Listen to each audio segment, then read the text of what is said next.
Kati ne bw'obuuza omwana omuto luguudo ki olukyasinze okubeera olw'ebbeeyi mu East Africa, butereevu ajja kuddamu nti eyo Kampala Entebbe Express Highway.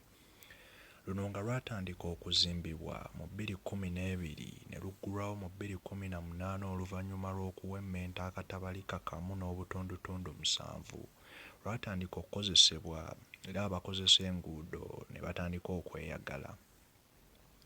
Naye nga bwe kiri nti ebirungi tebijjira ku mukeeka, luno eno lwatuleetera omusolo omunene okuva mu Exim Bank ey'e China era nga ne weebuli kati tulusasulira. Buli ayitako asasula omusolo gwe bayita tolls era nga kisinziira ku kidduka ky'akozesa. Ebidduka ebitono nga bu booda obwo busasula 3,000 naye ate zino medium sized cars nga SUVs oba zi taxi abo ne basasula wakati w'omutwalo gumu ku gumu 2. Ate bano ab'ebimotoka ebinene nga bi Sino Trucks abo ne basasula omutwalo gumu 6 paka ku gumu 8 era ng'ekyo kyakubeera bwe batyo paka emyaka 18 emirala paka omusolo we guliggwaayo awo oluguudo lube lwaffe ddala ddala.